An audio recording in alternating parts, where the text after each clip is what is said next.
It's day 3 of free agency, and the Dallas Mavericks have made some very interesting moves. Over the entirety of free agency, the Dallas Mavericks have had one glaring need, and that was a point guard, and they went out and fulfilled that need by getting D'Angelo Russell. Although there was one other player that we followed very closely on this channel that had mutual interest with the Dallas Mavericks, and that was Dante Exum. However, the only thing stopping us from just signing Dante was the lack of roster space, as we are currently sitting at 15 players, but as well as the aprons, as we are now right below the second apron. But today, the Dallas Mavericks decided to pull the trigger and go ahead and sign Dante Exum, making him our 16th player and also putting us over the second apron, which means it's only a matter of time until another player either gets traded or waived. So in this video, we're going to take a look at Dante Exum, look at all the information surrounding the signing of Dante, where does that put us over the apron, as well as who's going to be gone. But how's it going, everybody? My name is Marcel Martin. This is Mavs Digest, bringing you the latest news on everything Mavericks related. And before we get started with today's video, we're currently sitting at 21,441 subscribers, getting oh so close to our goal of 22K before the end of the summer. I know we can do it. So if you want to be up to date on everything Mavericks related all summer long during free agency, summer league, preseason, training camp, make sure you subscribe so you don't miss out on a single thing that we do. But the Dallas Mavericks have had a pretty solid free agency so far, pretty good overall, a really good offseason with the signing or the re-signing of Kyrie Irving, the re-signing or the extension given to Daniel Gafford, as well as getting D'Angelo Russell on a very good contract thanks to Kyrie Irving for freeing up that money. But the Dallas Mavericks don't want to do too much, as over the last 2 seasons, we've seen them make many moves. Last season, arguably one of the biggest trades or signings in free agency was getting Klay Thompson, which was massive for the Dallas Mavericks, as well as some many other trades, getting Najee Marshall, signing him in free agency, trading for Quentin Grimes, and we eventually traded him away too. There was a lot of big moves last season. You could argue that the last 2 seasons we've been making moves. But the Dallas Mavericks are currently in a situation where not many moves need to be made, but it's more so making sure we make the right moves. And the Dallas Mavericks, knowing that we don't have Kyrie Irving until the second half of the season, a point guard is necessary. Now, we have D'Angelo Russell, who we signed the other day, but other than him, of course, we have Brandon Williams, who definitely earned that contract last year and will continue to show signs of growth. And just the fact that he can be that guy for us this upcoming season, I truly do believe that. We also have Najee Marshall, who is obviously our most diverse player, able to bring the ball down as your point guard, able to attack the basket with that nice floater as your 2 or 3, and obviously he's a great wing defender. And we also have Jaden Hardy still at the time of this recording, but the Dallas Mavericks may want to add just one more piece to make sure that our entire point guard rotation isn't compromised. And if we take a look at the initial reports, Mark Stein says that Dante Exum and the Mavs' preference is for him to stay in Dallas. However, the Mavs' first priority will be adding a guard with the taxpayer mid-level exception, leaving no more open roster spots for Exum. And of course, after this report, many days later, it was announced that we went out and we signed D'Angelo Russell. But the other report that we got today from Shams saying that free agent guard Dante Exum has agreed to a 1-year deal to return to the Dallas Mavericks, sources tell ESPN. Exum considered 2 other contenders, but returns to Dallas to share ball handling duties to start the season with D'Angelo Russell. And when we got this report, the first thing that came to my mind is, who's gone? We had 15 players and we're hard capped right below the second apron. So if you sign Dante, that puts us at 16. You can have up to 21 players signed to your team until the start of the season. Then you have to end the season with 15 players. So of course, yes, we can sign Dante at 16.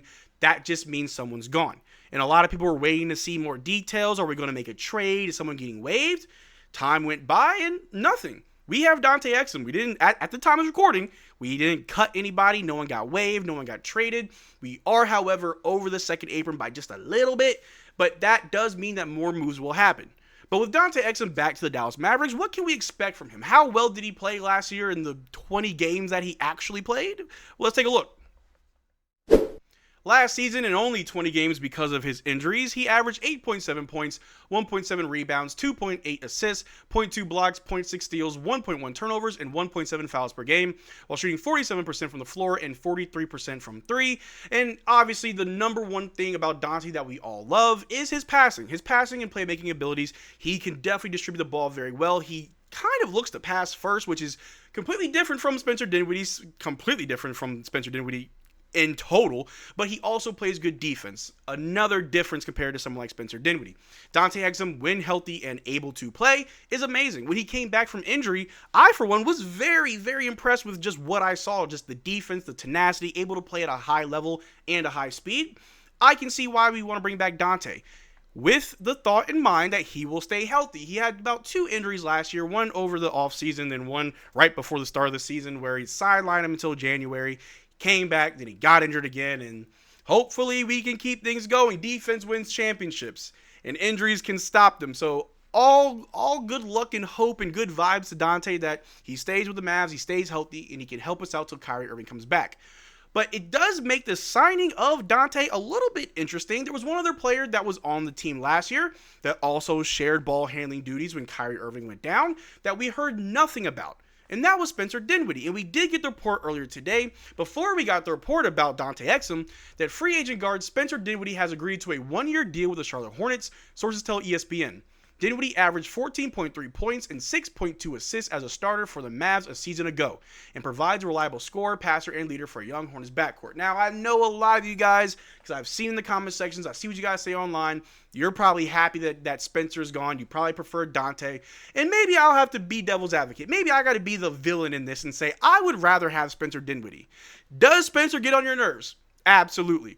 Is Spencer Dinwiddie a complete cone on defense? Absolutely. But did Spencer Dinwiddie play the most games out of any Mavericks last year? Yes, he did. Was Spencer Dinwiddie there when we were about to forfeit games and was still able to help us win games? Yes, he was. Every player has their flaws, but the one thing that you cannot overlook is availability. Being able to play 50-plus games as comparing that to Dante, who only played 20 games.